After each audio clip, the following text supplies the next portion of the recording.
Hello everyone, you're welcome back again. I'm so sorry that I have wasted a lot of time to make this video. This is a continuation of my the video I made earlier about the Chinese government scholarship, and I'm here back again to give you some details that you need to move forward. So in today's video, I'm going to talk about let me just say there could be more, but I'm going to talk about 9 documents that you need for you to successfully apply for this Chinese government scholarship. Please just get a pen and paper and whatever thing you need to write this thing down, because they are very important. They are very critical for you to know and to be able to apply for this scholarship. And what the first and most important thing that you need is your international passport. I mean, when I got my international passport, it was a bit seamless, but now the Nigerian government has really made it so easy to get your international passport. I think you can get it within 2 weeks or a week or thereabouts.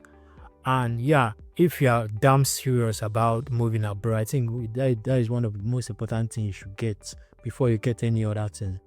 So the second document that you need is your transcript, your academic transcript from your school. I mean, when I got my own from school, from Unizik, Nnamdi University, and it was a bit seamless. I don't know how the things are now, but you should definitely get your transcript. And when you get your transcript, try to notarize it. Go to any law firm or any law firm or the Ministry of Education can notarize it for you. Yeah. So the third one is your degree certificate, the original copy of your degree certificate from your school. You can get your testimonial. Your testimonial can serve if your school hasn't issued your original degree certificate. So the next one is 2 academic references. When I got my references, I got one from my school back in my university, and also got one from the place where I worked in a health insurance company during my NYSC. So those were the two recommendation letters I used. And it's very important, like when we are preparing this letter of recommendation, you should try as much as possible to maybe draft it by yourself. Draft the letter of recommendation to include whatever you want your recommenders to say about you in the letter. Then when you are done, you can send it to them to make a review of it and send it back to you. Then the next one is the health report certificate. This health, I'll try to drop a link of where you can download it, or I'll just attach a file where you can get it on this video. It's a certificate, kind of a certificate that the Chinese government scholarship provides for you. So what you will do with this certificate is that you take it to any government-registered government hospital, and they conduct the test on there for you. There are different tests they will do for you. Then they write the result and they stamp on it with their signature and all of that. So you also need that. And again, one of the most important documents you need is your statement of purpose, or some people call it personal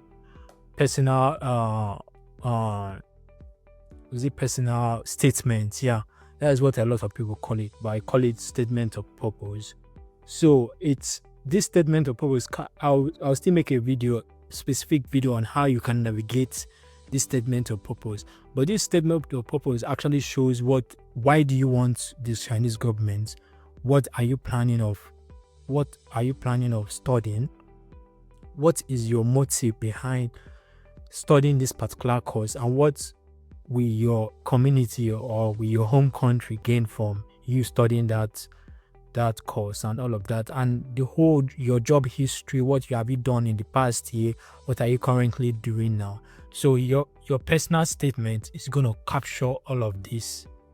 And again, you also need your WAEC results, specifically for people who are applying for bachelor's degree in China, or people who are applying even for master's degree applications and PhD. You also need this WAEC certificate. Yeah. And again, the next document that you need is an acceptance letter from a professor in China. And I totally recommend this. It's one of those things you should do, because when I got my acceptance letter from a professor in Nigerian Medical University, it was like 50%. I was guaranteed 50% that I'm going to get this scholarship.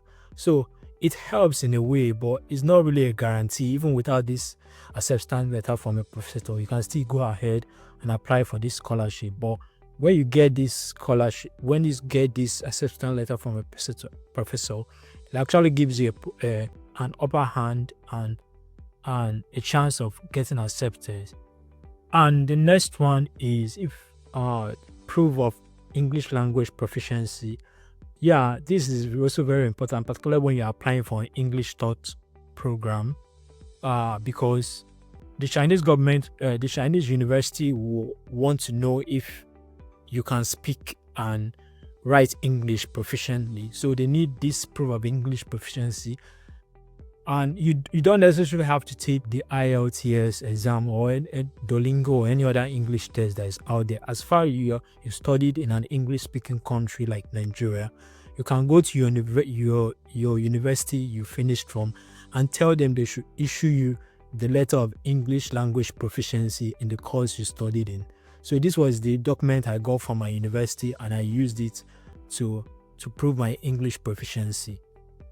And again, if you intend to study in Chinese language, you can also go get startup training and get certified in some Chinese language. That I think in Abuja there are places where they do offer those Chinese language certification and all of that. That is if you want to study in a Chinese taught program. I think that is all you need. I think that is all you need for now when it comes to preparing to apply for this scholarship. And if I remember any other thing that is important that you need, I'll try to drop it on the comment section.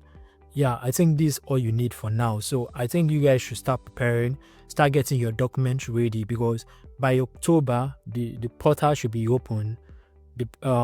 You should be able to start submitting your application, contacting the universities, knowing the list of universities that are eligible for this program, because it's not every other it's not all the whole Chinese universities that are eligible for this Chinese government scholarship. So in my next video, I'll try to get to some of the schools that are eligible for this government scholarship, so that you can narrow your focus on them and critically choose the type of programs you want to pursue, and start reaching out with professors in these universities.